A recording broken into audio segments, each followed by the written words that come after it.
ఎంత మగపిల్లల ఆలోచన విధానం ఎంత క్రూయల్‌గా ఇదవుతుందంటే, ఈజీగా అమ్మాయిలు దొరుకుతున్నారు. అయినా ఏదో ఒకటి కొత్తగా, ఏదో ఒకటి అవును. క్రైమ్‌గా.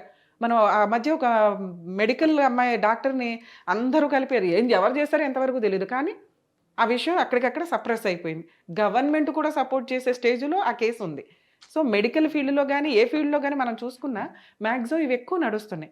ఆడపిల్లలు వాళ్ళ జాగ్రత్తలో వాళ్ళు ఉండడం బెటర్. ఉండాల్సిందే. ఇలా మగపిల్లల విషయం ఇంకా జాగ్రత్త పడాల్సింది ఎవరంటే మగపిల్లలకి సంబంధించి. ఈ మగపిల్లల తల్లిదండ్రులు ఆ పిల్లల ఆలోచన విధానం ఎక్కడికెళ్తుంది? ఎంత దరిద్రంగా ఆలోచిస్తున్నారు. ఎవ్వరు కూడా 8, 9 అయితే రూముల్లోకెళ్ళిపోతారు. ఎవరి కాళ్ళకి పర్సనల్ రూమ్స్. ఫోన్‌లు పట్టుకొని కూర్చొనుంటారు. ఎంత దారుణంగా ఆలోచిస్తూ ఉండుండొచ్చు. ఒక ఫోను చేతిలో ఉందంటే ఒకప్పుడు ఒక చిన్న స్వాతి బుక్‌లో ఫస్ట్ పేజీ చదవాలంటేనే సిగ్గుపడిపోయే పొజిషన్ నుంచి బూతంతా ఫోన్‌లో చూసుకుంటూ పర్సనల్ ల్యాప్‌టాప్‌లు, పర్సనల్ వీటిల్లో మనం ఉన్నాం.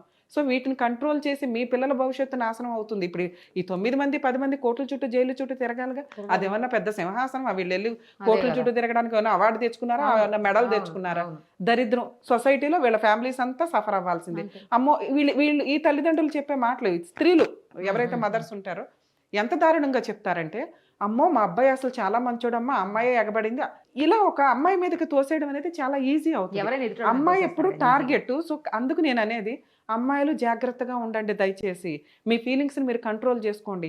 కెరియరు, చదువు ఎక్కడో సంకెళ్ళలో నుంచి తెంచుకొని బయటకొచ్చినప్పుడు ఆ ఫ్రీడమ్‌ని మిస్‌యూజ్ చేసుకోకుండా చేయొద్దు. ఉంటే, నీ తల్లిదండ్రులు తలెత్తుకొని ఉంటారు. ఈరోజు నీ 10 మంది అబ్బాయిలకి ఆ ఆలోచనొచ్చి వాడు కోర్టుల చుట్టూ తిరగకుండా ఉంటారు. ఇక ఈ కేసుల్లో అంటే పనిష్మెంట్ చాలా సీరియస్‌గా ఉంటది మేడం.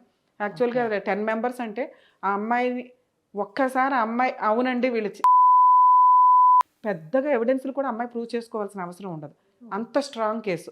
376 ఇప్పుడు బిఎన్ఎస్ యాక్ట్ ప్రకారం మారిన చట్టం ఏదైతే ఉందో ఇంకా స్ట్రాంగ్‌గా ఉంది. వీళ్ళందరూ అరెస్ట్‌లో ఉంటారు. కొంతకాలం జైల్‌లో ఉండాలి. ఆ తర్వాతే బెయిల్ వస్తది. తర్వాత వీళ్ళ దగ్గర ఆ అమ్మాయి చెప్పే ఎవిడెన్స్‌ని బట్టి వీళ్ళ ఫోన్ రికార్డ్స్ అన్నీ డిలీట్ చేసినా కూడా బ్యాకప్‌లు ఆ! తీస్తారు. యాహ్! యాహ్! సో, అవును. అవన్నీ కూడా కోర్ట్‌కి సబ్మిట్ చేసినప్పుడు సివియర్ పనిష్మెంట్‌లే పడతాయి. కర్మ ఏంటంటే పరువు అనే ఒక మాటతోటి హ్మ్. మాక్సిమం లేడీసు ఆ వీడియోలు, ఫోటోలు తీసే వాళ్ళకి ఎవరైతే ఉంటారో ఇలాంటి కేసులు చాలా స్ట్రాంగ్, సీరియస్‌గా ఉన్నాయండి. మాక్సిమం ఈ జడ్జిమెంట్స్ గురించి కూడా మనం మాట్లాడుకోగలిగితే, యాహ్! అలాంటి పెంచిన తల్లిదండ్రులు, మగపిల్లల తల్లిదండ్రులకు బుద్ధొస్తదని నా ఉద్దేశం. ఎగ్జాక్ట్‌లీ. పర్ఫెక్ట్‌గా చెప్పారండి. మీరు చెప్పినయన్నీ 100% 100 కాదు 1000% కరెక్ట్.